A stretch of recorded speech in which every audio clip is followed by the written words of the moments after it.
ምንም እሷን ብትሄድ እኮ ምንም የምትሆነው ነገር የለም።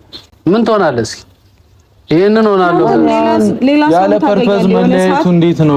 አሁን እንዴት ነው ምን ትሆናለህ? አይደለም እዚህ እንኳን ትንሽ ቆይቼ ሲሄድ ሆድ ይብሰኛል። አይደለም ከሷ ጋር ተለይቼ ገብቷል።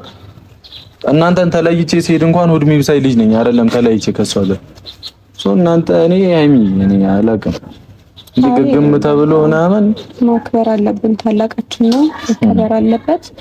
ነገሮች እዚህ ጋር መቋጨት አለባቸው። ባንቺ ህይወት ላይ አያገባውም። እኔ እንደዛ ነው። ባንቺ ህይወት እኮ አያገባውም እሱ እንዴት ምንም አሏሽም አያገባውም። በቃ ባንቺ ህይወት ይደድሽም ይጥላሽም ምንም ይበልሽም ይወዱም በወዱ ማንም ሰው የትኛው ቤተሰብ ላንተ ደግሞ ጥሩ እንዴት ነው ለኔ የሚመርጥልኝ? እኔ እኮ የተሻለ ሰው አሁን እሱም ከየተሻለ ሰው በሚያመጣ ሰዓት አንተም የተሻለ ሰው ልታገኝ ትችላለህ። ሃይሚ እሱ እኮ አይደለም ለኔ የሚያመጣ እንደዛ ነው ማለት እንደዛ ነው። እኔ ያሰብኩት በቃ እንደውም ሙሉ ለሙሉ ነው ሴት አያስፈልግም ነው እኛ ቤት ያው የሆነ ሰዓትማ ሊያስፈልግ ይችላል እኮ ግን አረ ምንም አያስፈልግም። እኔ ሲጀመር አያስፈልግም። በቃ እንደዛ ከሆነ እኔ ከዚህ በላይ ማውራት አይጠበቅብኝም። ያው ልሂዳ ለሙሽ እነግራታለሁ ያለው ነገር ፍላጎትሽ ነው ማለት ነው። እንደዚህ በማይመስል ውሳኔ ነው። አሁን እኔ ለመጨቃጨቅም ለመከራከርም ጥሩ ቦታው አይደለም።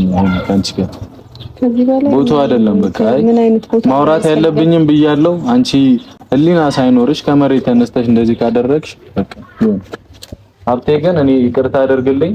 እኔ ህይወት ላይ እንደዚህ እንድወሰን ምናምን አልፈልግም።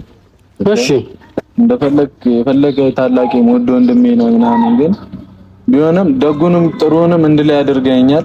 ግን ደግሞ እንደዚህ አይነት ህይወት ላይ ደግሞ አይገባም። እንኳን ታውን እንድንለያይ አትፈልግም ነው? እንዴት ነው የምንለያየው? አንቺ ከፈለግሽ እኔ ለምነኝ ምናምን እኔ አይመቸኝም። ታውቂያለሽ አይደለ?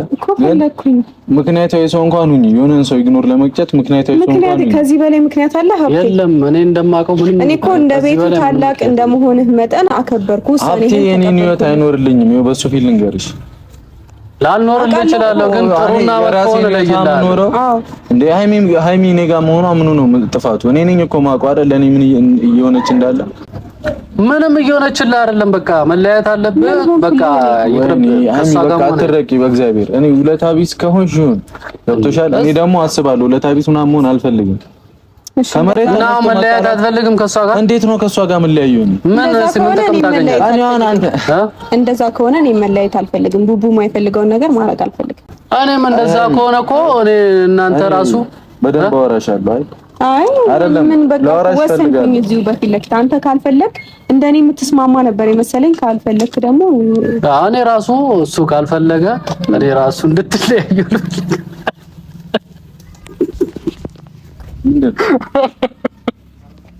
ምንድን ነው አይፈልግም። እኔ እንድትለያዩ አልፈልግም።